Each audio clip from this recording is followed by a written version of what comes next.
Oke, oke. Oke, Amanda. Jadi apa nih yang bisa kita diskusikan hari ini? Kamu ada pertanyaan apa? Kalau Masih. aku sih terkait sih, Mas, itu kayak apa aja sih yang bagusnya tuh yang dicantumin gitu. Misalkan kayak kalau pendidikan itu harus yang terakhir aja ya, mungkin SMA sama perguruan tinggi aja mungkin. Terus kayak kalau pengalaman, terus nanti kalau misal ada sertifikat pendukung, nah itu yang harus dicantumin gitu sih, yang Oke, penting-pentingnya aja. oke. Jadi pertanyaannya adalah di CV itu ada namanya elemen CV. Elemen CV itu pengalaman salah satunya itu ya kayak pengalaman kerja, pengalaman pendidikan, sertifikasi dan lain-lain. Nah, untuk pengalaman-pengalaman gitu ya yang ada di CV-mu gitu. Eh, Jadi pengalaman di elemen CV itu kan pasti akan ada yang ada periodenya. Ini kapan sampai kapan gitu ya. Bagusnya kayak gimana yang ditulis? Nah, aku ngomongin secara umum dulu ya. Satu, tulis dulu dari yang terkini. Kalau kamu punya pengalaman pendidikan sampai S3, tulis dulu S3 dulu, baru S2, ibaratnya baru S1. Kamu ada S1 ya S1, baru SMA gitu. Pokoknya urutannya mundur. Sebenarnya sih mau alurnya maju atau mundur nggak masalah gitu. Tapi akan memudahkan kamu dan pembaca kalau yang ditulis terakhir adalah yang ditulis dulu adalah pengalaman terakhir, terkini gitu. Ya ini berlaku untuk pengalaman kerja juga. Kerjaanmu terakhir, sebelumnya apa, kayak gitu. Ya kan? Terus sebelumnya lagi, apalagi pelatihan sertifikasi gitu. Pokoknya urutkan dari yang terkini dulu. Oke? hmm, Itu. tapi kalau misal pelatihan gitu-gitu tuh harus, misal aku ada beberapa nih, itu yang aku cantumin itu kayak yang relevan sama background pendidikan dan lain-lain atau bisa semuanya aku cantumin gitu, Mas? Nah, ini mau aku jelasin. Kan baru poin pertama barusan. Gitu ya. Nomor satu, itu adalah urutkan, dituliskan dari yang terkini dulu. Nomor dua, silahkan tuliskan yang paling relevan dengan satu, informasi yang lain yang ada di CV. Dua, informasi terkait dengan lowongan kerjanya. Jadi secara simpel tuh ya tulis yang relevan dengan lokernya gitu. Tapi kalau bahasanya lebih panjang, tulis yang relevan dengan lokernya plus bisa berkaitan gitu antar informasi di CV atau informasi di CV dengan lampiran. Contoh, kamu ngelamar kerja jadi guru bahasa Inggris gitu kan, gitu. Ya sudah, pengalaman yang ada di CV itu memunculkan alasan kenapa kamu tuh pengen dan layak untuk menjadi guru bahasa Inggris di sekolah ini. Pasti di dalamnya kan ada pengalaman pendidikan yang relevan, boleh pendidikan boleh formal boleh non formal gitu kan, kerja yang relevan, magang, pelatihan yang relevan kayak begitu. Tapi di situ artinya harus relevan dengan lokernya. Tapi di situ juga harus relevan antar dokumen. Nanti kan kamu ngirimin nggak cuma CV. Informasi di CV juga nggak cuma pengalaman kerja. Misalkan kamu nulis pelatihan, ya udah sertifikasinya, ngelampirnya sertifikat ya sertifikat pelatihan itu ibaratnya gitu. Kalaupun ada sertifikatnya gitu. Jadi harus menguatkan. Misalkan di sini di CV kamu menjelaskan pengalaman kerja A, kamu ngelampirnya portofolio ya di portofolio juga menjelaskan itu. Harus saling berkaitan gitu. Informasi antar informasi di dokumenmu maupun relevansi dengan dokumen yang kamu kirim untuk lamar kerja gitu, relevan dengan lokernya tersebut. Itu. Oke. Yang ketiga, Oke. dokumen bagus apa informasi yang ditulis itu bagusnya adalah yang terkini terupdate gitu. Jadi walaupun informasi ini relevan, tapi pengalaman ini tuh pengalaman 10 tahun yang lalu, yang nggak usah dimasukin gitu. Coba lihat dulu, misalkan ada yang bilang 5 tahun terakhir, 3 tahun terakhir, 2 tahun terakhir gitu, nggak apa-apa. Kalau memang pengalaman, kan misalkan fresh graduate atau pengalaman kerjanya masih sedikit, ya udah nggak apa-apa gitu. Selama yang kamu lakukan mulai dari kuliah ke sini gitu apa aja gitu, boleh.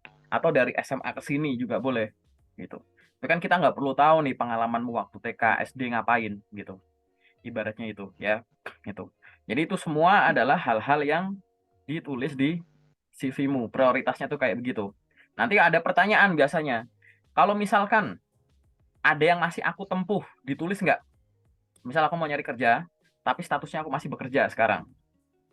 Mm-mm. Berarti yang ditulis itu dulu kan, karena periodenya kapan strip sekarang gitu kan.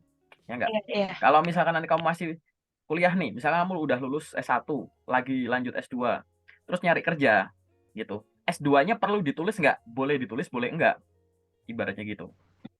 Oke. Ngaruh nggak sih kalau kita masih bekerja terus ngelamar kerja di tempat lain, atau kita masih nempuh pendidikan tapi ngelamar kerja gitu? Yang ngaruh. Ada yang ngaruh, ada yang enggak.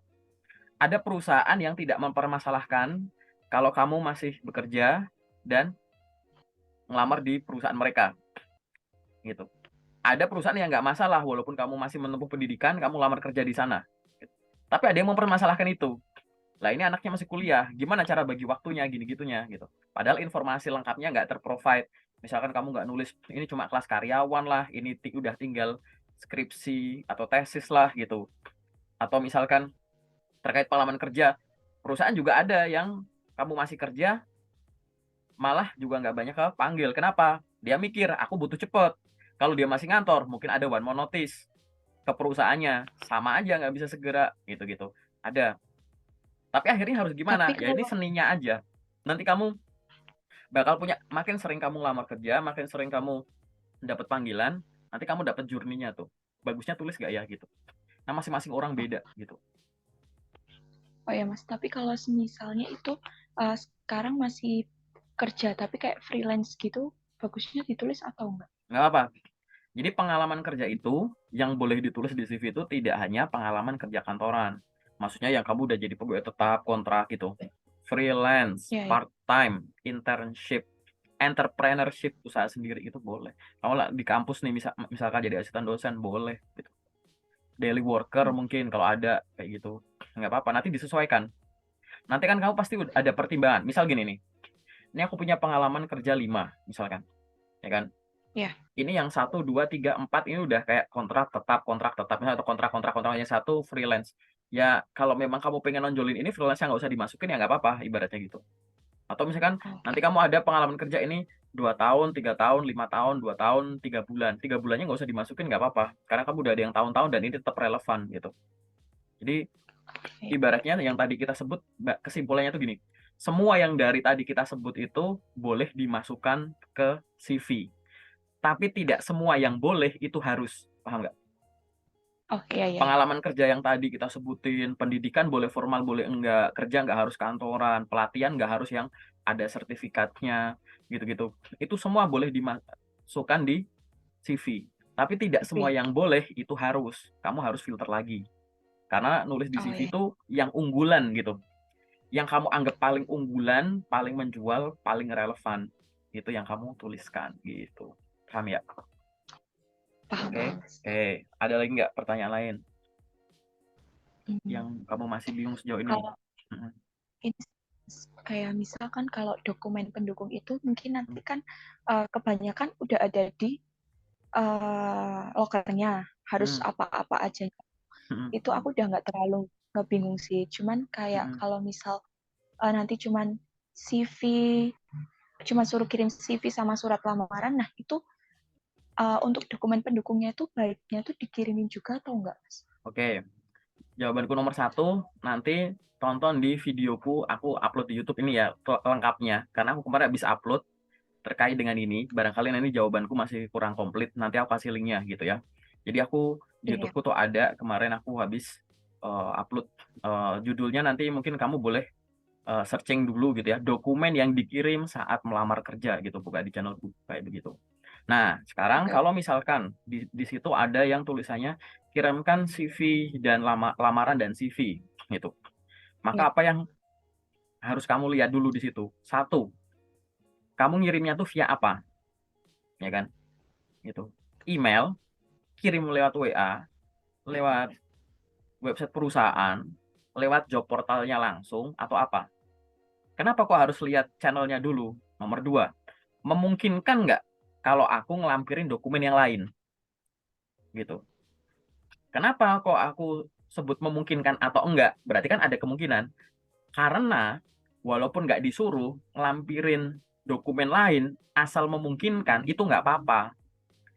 Nggak ada orang yang dimarahin, di blacklist, dihukum gitu ya, gara-gara dokumen untuk lamar kerjanya kelebihan. Karena nanti kalau kita nerima, kalau nggak butuh ya nggak kita pakai, cukup itu aja sebenarnya simpelnya, ya kan? Tapi takutnya nanti kalau memang kamu ngirim cuma hanya apa dari yang tertulis, padahal yang tertulis ini belum lengkap penjelasannya, kita sebagai pembaca itu kurang paham, kurang yakin, kan akan rugi gitu. Toh juga nggak dilarang gitu. Misalkan di situ kamu dapat info locker, dapatnya dari LinkedIn misalkan. Tulisannya silahkan kirimkan lamaran dan CV ke email ini. Mikir, kirimnya via email. Memungkinkan nggak kamu lampirin dokumen lain? Ya mungkin, gitu kan? Karena via email gitu. Paham ya? Iya, ya, Mas. Ya, oke lanjut ya gitu. Jadi memungkinkan nggak kalau aku lewat email? Ya mungkin. Di situ ada aturan batasan ukuran filenya nggak berapa MB? Nggak ada. Ya udah kita maksimal 1 MB atau maksimal 2 MB gitu masih nggak masalah lah gitu. Ya kan? Terus dokumen yang lain apa ya tadi? CV-ku bagus, tapi aku bisa kuatin pakai apa? Ada yang pakai portofolio, ada yang pakai sertifikat-sertifikat, ada yang kasih foto gitu-gitu. Boleh-boleh aja, tergantung posisi yang dilamar. Itu kan memungkinkan untuk dilampirkan, ya nggak sih gitu. Lampirin aja, jadikan satu PDF gitu. Terus dikirim gitu. Kalau misal untuk dokumennya itu kalau untuk KTP, KK gitu sebenarnya harus nggak sih Mas itu? Oke, aku jawab dulu. Dokumen pribadi yang dikirim secara online gitu ya, biasanya malah seringkali, malah mayoritas itu nggak butuh dokumen-dokumen pribadi di awal. KTP, KK, terus NPWP, sertifikat vaksin nggak apa-apa lah. Terus apa akta lahir, ada fotokopi buku tabungan, BPJS, paspor itu enggak gitu di awal-awal gitu. Aku nggak bilang semua ya, karena ada beberapa perusahaan waktu itu misalkan kayak perusahaan yang rekrutmennya tuh kayak cepat, misalkan ada beberapa misalkan apa tuh misalnya kayak SPG-an gitu. Ada tuh yang cepat atau yang sifatnya daily worker, langsung tuh minta semua tuh kayak begitu. Ada juga yang pekerjaan-pekerjaan yang em, apa ya kayak rawan fraud gitu misalkan, tapi rekrutmennya cepat. Misalkan kamu jadi marketing mobil, marketing furniture, marketing real estate gitu-gitu. Itu beberapa ada tuh, aku pernah nemuin tuh itu yang berekrutmennya tuh cepet ya, kayak begitu. Itu yang secara online. Jadi kalau di awal kalau nggak diminta nggak usah. Kombinasinya nanti terserah kamu. Boleh lamaran, CV, portofolio. Kalau nggak tahu portofolio nggak punya, coba browsing dulu bikin portofolio itu mah udah lengkap. Ini adalah unggulan yang menurutku tak aku rekomendasiin gitu, lamaran, CV, portofolio. Terus kalau nggak bisa ini, lamaran, CV, ijazah, transkrip. Kalau nggak bisa, lamaran, CV, ijazah, transkrip, sertifikat-sertifikat. Gitu. Atau lamaran, CV, sertifikat-sertifikat. Sertifikat ya macam-macam ya. Sertifikat pendidikan, pelatihan, perlombaan, paten, gitu-gitu. Boleh, penghargaan, gitu-gitu kan. Boleh, itu aja. Gitu. Karena kan sayang banget kalau misalkan ngirim lewat email, cuma silahkan kirimkan CV dan lamaran dan CV ke sini. Atau kadang ada yang silahkan kirimkan CV, cuma CV aja gitu. Aku sering nanya sama teman-teman, ya ini buat nguji aja ya.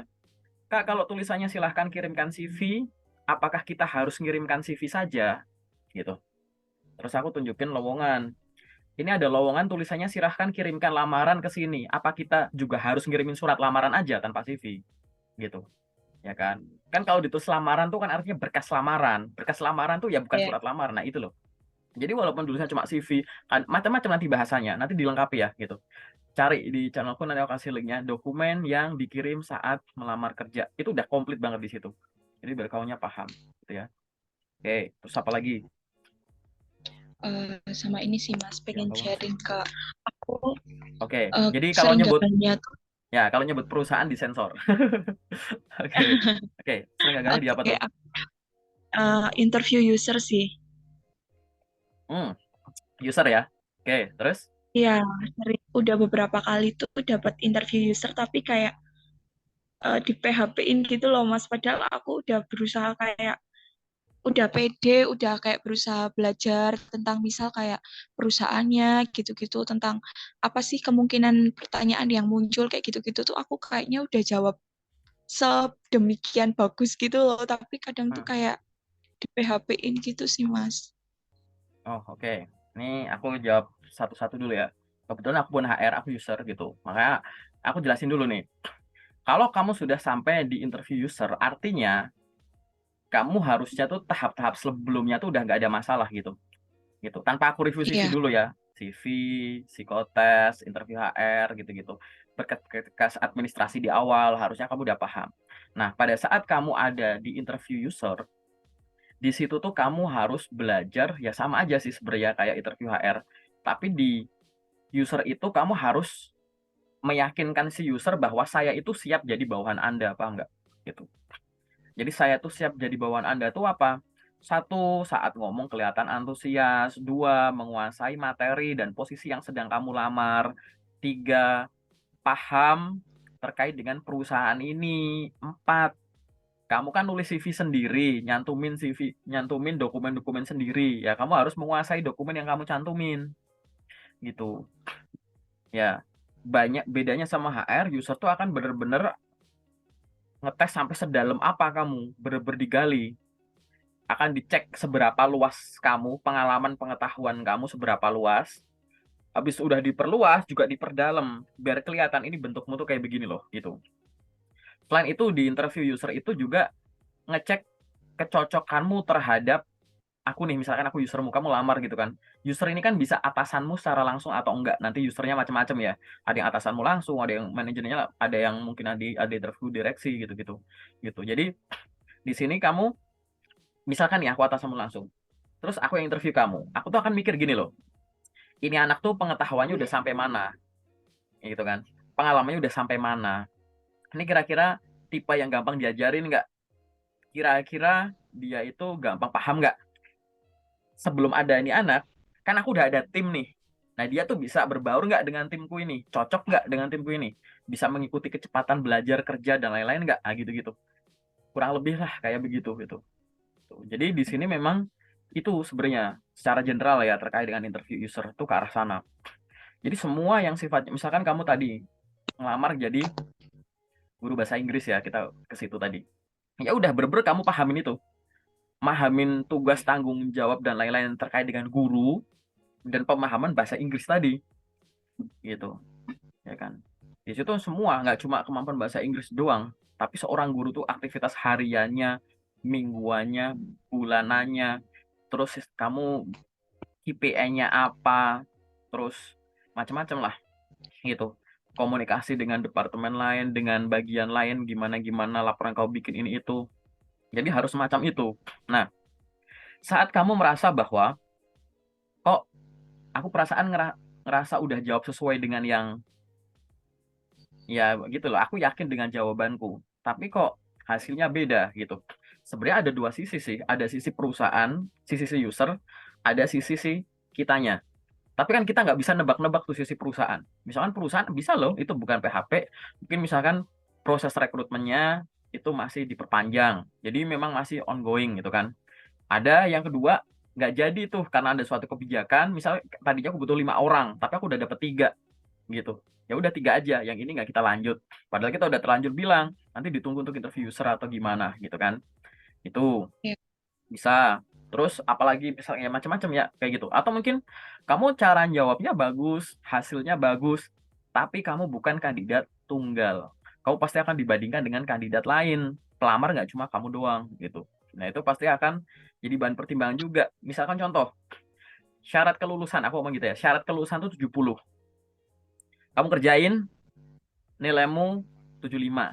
Lulus dong, bagus dong, ya nggak? Gitu. Iya. Tapi ada yang 90, 88, 92 gitu loh, paham nggak? Gitu loh. Iya, Jadi ya, paham. kadang tuh bagus di interview user tuh nggak cukup gitu. Kamu pasti akan dibandingkan dengan kandidat lain. Sehingga pada saat kamu ada kesempatan di interview user, itu benar-benar harus dioptimalkan lagi gitu. Nah, nanti cara belajarnya gimana kalau udah sampai user? Satu, jangan terlalu banyak belajar tahap sebelumnya. Ya, belajar tetap gitu. Tapi jangan terlalu berkutat di CV, otak-atik CV mulu, paham nggak?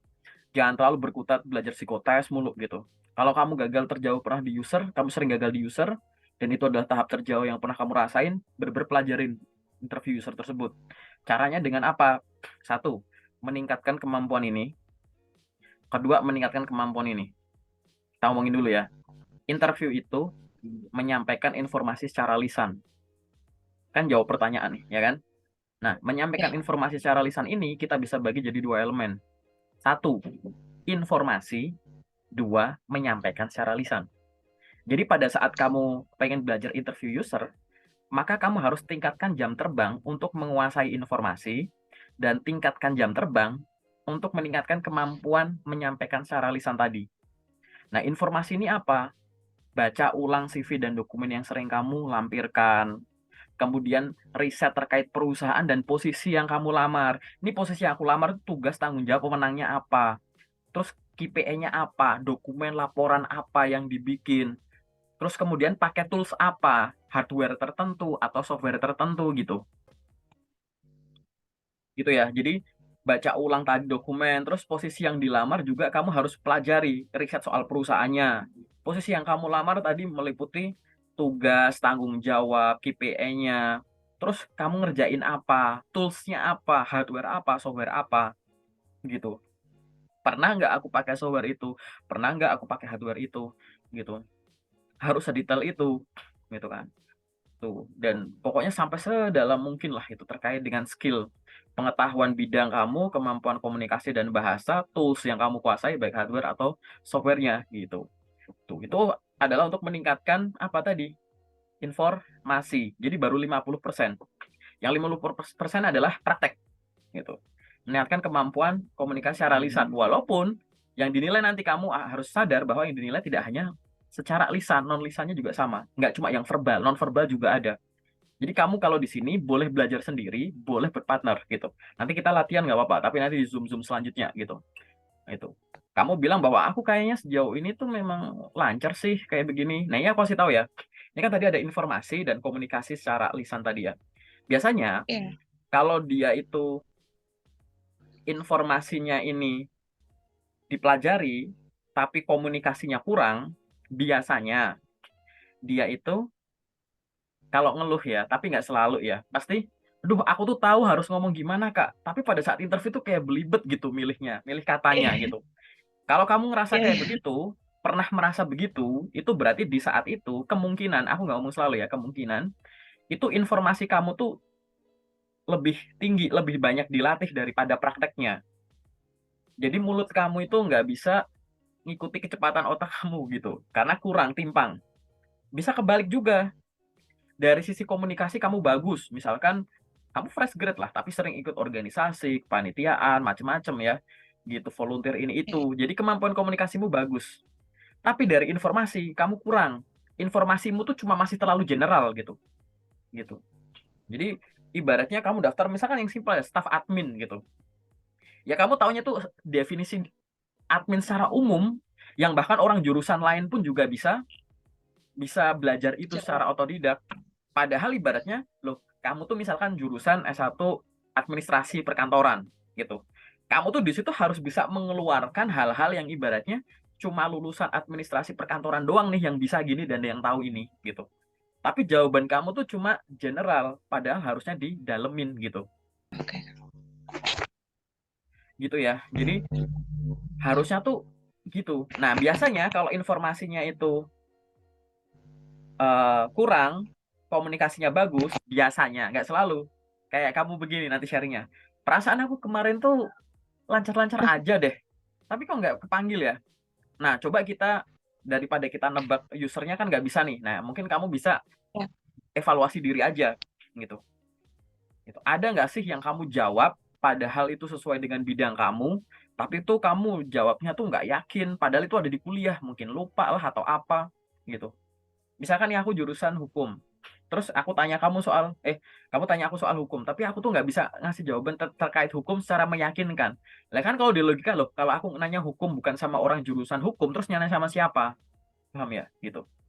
Misal kamu Ya, paham. lulusan psikologi, terus aku nanya gitu, jelasin dong detail proses rekrutmen yang kamu pernah lakukan gitu. Kau paham terkait dengan ini nggak, macam-macam lah soal payroll dan lain-lain gimana gitu. Kamu ngasih tahu tapi secara umum banget kamu nggak yakin. Lah aku jadi mikir kan, misalkan aku nanya, lah kamu lulusan psikologi, terus aku harus nanya lulusan pertanian gitu, nanya soal itu kan nggak gitu. Harapanku tuh ngundang kamu tuh karena kamu lulusan psikologi, itu ada ilmu-ilmu yang kamu pelajari dan mungkin praktikum yang kamu lakukan, magang dan lain-lain di jurusanmu dan hanya orang jurusanmu yang tahu gitu.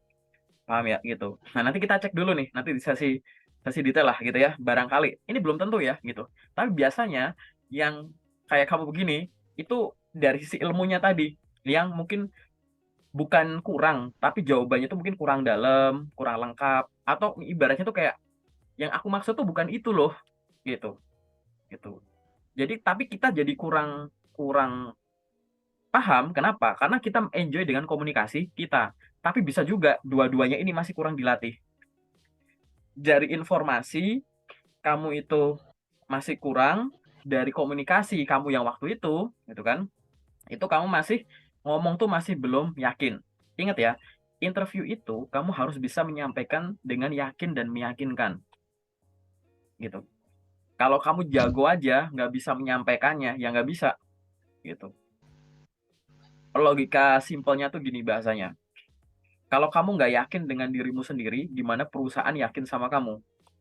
Jadi kalau kamu nggak yakin dengan cara ngomongmu, gimana kita bisa yakin dengan dengerin kamu, gitu. Nah itu di sini butuh Ya, apa? Tadi ningkatin jam terbang praktek. Ada orang yang aku cukup belajar sendiri. Tapi ada yang praktek. Banyak kok teman-teman yang Zoom sama aku nggak cuma sekali gini, berkali-kali. Kakak, ayo interview, ayo latihan interview, gitu-gitu. Nggak apa-apa, itu memang fasilitasi buat teman-teman yang ada di grup locker. Gitu sih. Gitu, Manda. Gitu. Cukup jelas ya, gitu. Ada pertanyaan lagi nggak? eh, jelas. Ini Mas, Mm-mm. untuk LinkedIn, aku Mm-mm. masih bingung sih. Kayak bukan bingung, cuman kayak yang harus aku tulis dalam LinkedIn itu apa aja, kayak gitu-gitu sih. Aku masih Oke, ragu. oke. Satu, LinkedIn itu yang penting tuh dilengkapi semuanya. Kan itu ada Hmm, menu-menunya tuh kalau ngisi profil tuh. Nah, itu diisi semuanya, gitu. ya. Kok bisa diisi berdasarkan apa? Satu yang kamu punya. Minimal informasi yang ada di LinkedIn itu sama kayak yang ada di CV-mu. Kalau di CV-mu ada pengalaman kerja, LinkedIn-mu juga ada. Kalau di CV-mu ada pengalaman pendidikan, LinkedIn-mu juga harus ada. Kalau di CV-mu ada pengalaman pelatihan, di LinkedIn-mu harus ada, gitu. Boleh nggak informasi di CV, boleh nggak informasi di LinkedIn lebih lengkap daripada informasi di CV? Boleh. Karena kalau di CV kan terbatas tuh. Halamannya ada yang 1 halaman, 2 halaman, 3 halaman, tetap terbatas kan gitu. Tapi kalau LinkedIn itu kan jumlah karakternya banyak gitu. Dan itu LinkedIn kalau di print out, kalau kamu bener-bener kamu lengkapin semua di print out tuh bisa jadikan bisa tuh CV hasil ekspor dari LinkedIn. Itu bisa halamannya bisa banyak kan gitu. Gitu. Jadi nggak apa-apa dilengkapin. Nah, LinkedIn itu cuma butuh dua. Satu, dilengkapi profilnya. Dua, dilengkapi aktivitasnya. Gitu. Jadi kalau habis kamu punya akun LinkedIn, dilengkapin isinya, lalu apa yang harus dilakukan selanjutnya? Dilengkapi aktivitasnya. Aktivitas apa tuh yang dimaksud? Satu, connect orang baru, follow orang baru, ya kan? Bikin postingan rutin, kayak gitu. Terus apalagi misalkan komen ke postingannya orang, gitu. Banyak orang bikin akun LinkedIn ya karena baru tahu. Dipikir LinkedIn itu kayak job portal. Misalkan LinkedIn kayak job street gitu. Punya akun, dilengkapin, buru-buru langsung nyari kerja gitu. Ya nggak bisa cara main LinkedIn kayak begitu. Beruntung aja nanti kalau misalkan kamu bisa berlaku dengan cara begitu. Karena LinkedIn nggak cuma begitu. LinkedIn nggak cuma sekedar dilengkapi langsung nyari kerja. Kenapa? Di job portal, misalnya tadi aku sebut di job street gitu ya, kamu nggak bisa lihat muka rekruternya nih, gitu. Tapi kan di LinkedIn kamu bisa lihat orangnya, gitu. Ini loh HR dari PT ini nih orangnya. Bahkan kalau kamu kunjungi profilnya, kamu tahu tuh perjalanan karir dia, gitu ibaratnya. Dan kamu bisa DM ke beliaunya, gitu kan, kenalan, bangun koneksi, tanya kesempatan, gitu-gitu. Itu kenapa kok harus dilakukan itu? Karena kalau dengan job portal kamu mungkin akan dapat kesempatan lebih banyak tuh cenderung gara-gara kamu ngelamar kerja. Jadi ngelamar cocok dipanggil tahap selanjutnya gitu. Kalau di LinkedIn dua kemungkinannya.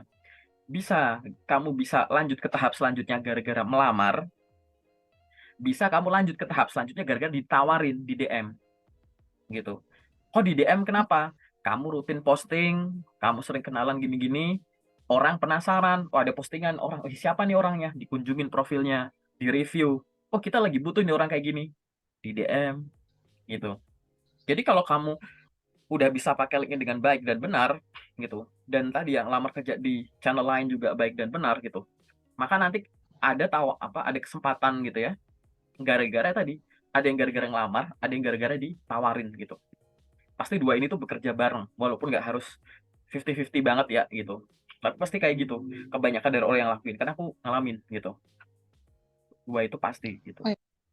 Apalagi? Kalau untuk aku, nih, Mm-mm. itu Mm-mm. kalau postingan rutinnya tuh, kan aku bingung tuh Mas, aku harus Mm. posting apa nih, kayak gitu. Nah itu Ya, baiknya tuh posting apa tuh yang postingan rutin? oke. Satu, posting yang kamu bisa dan terbiasa. Dua, posting yang berkaitan dengan karir yang kamu masuki. Oke. Kalau misalkan kamu postingnya itu apa harus monoton gitu? Enggak. Nah, ini aku jelasin. Contoh, kamu misalnya pengen tadi daftar kerja jadi guru bahasa Inggris gitu kan. Maka postingan-postinganmu tuh harus berkaitan dengan pendidikan guru dan bahasa Inggris. Update up. Jadi misalkan kamu ada mau sharing momen, misalkan kamu habis ikut pelatihan apa guru itu, atau kamu habis selesai TOEFL, habis selesai tes apa, terus ada kayak begitu, boleh gitu. Ya, jadi sisi situ. Mungkin dari sisi apa, misalkan kamu ngasih ilmumu gitu.